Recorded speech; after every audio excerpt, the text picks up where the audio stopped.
Teapots are difficult.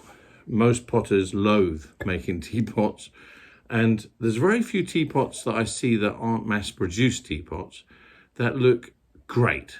So it's a big challenge for a potter to make a teapot. This is a very old haggy-yacky teapot that's got chips in it, and it's a mass-produced one, even though they put their seal on the bottom.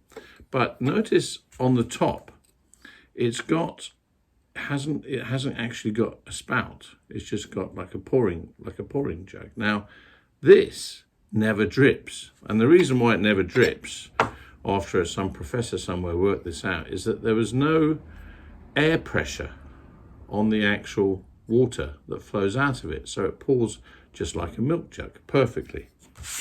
So this works quite well.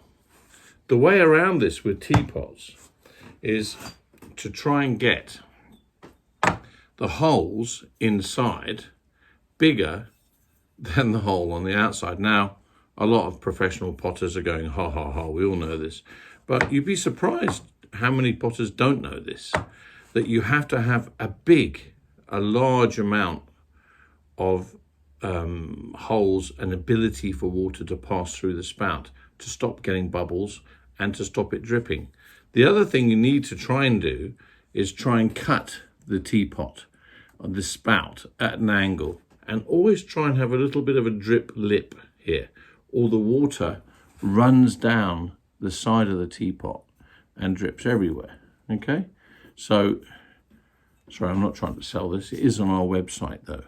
Okay, if you pour a teapot and you get running water down here, there's several reasons. One is the holes will be too small inside. The other is the spout might be too big on this side and too small on the inside, or the reverse. And the other thing, it hasn't got drip lip. So you've got to try and make a drip lip so that when you make a tea set like this one, this is quite a nice one, and it's got quite a lot of big holes inside. It's got a nice, I'll try and get a close up of that, you can see. It's got a very nice drip lip on it that I did. So, and it's got a bit of bling on there as well.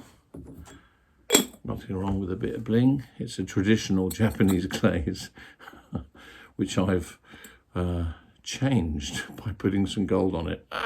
You know, right now thousands of former haggy dead potters are turning in their graves, but still, it's my pottery, so it's my work. So this is what I'm going to be doing. I'm going to be building and making a teapot.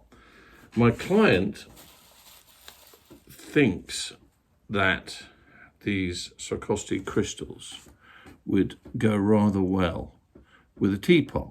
So I negotiated with her not to make the entire tea set full of crystals, just the teapot. So I've got to come up with a design where I can put a few of these on the teapot. Obviously one, logically would go, on the handle. So that's easy. But I've got to put another couple somewhere, and how? And the way to do that is probably a pocket in clay.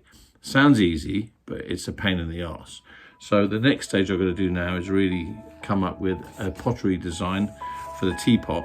The rest of it's quite easy.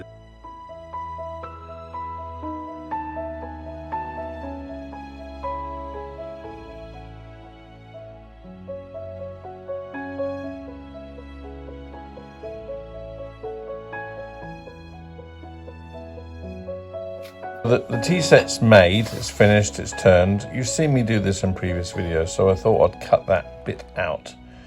This is the biscuit fireware, and now I'm going to be doing the wax resist, carefully painting the designs I've done onto it, so that when I dip the second coat on top of this coat, it will reveal a very subtle curved design.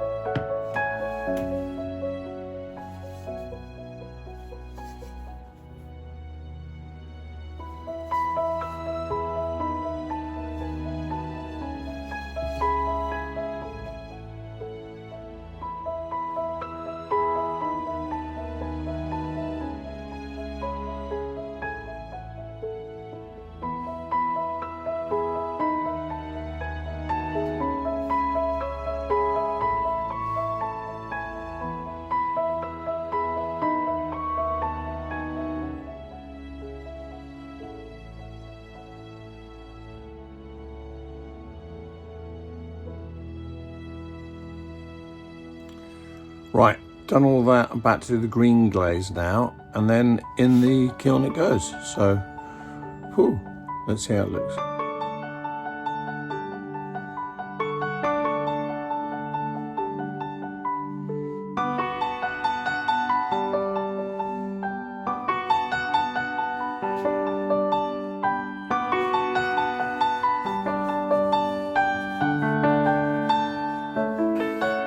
Well, that's it. It's finished.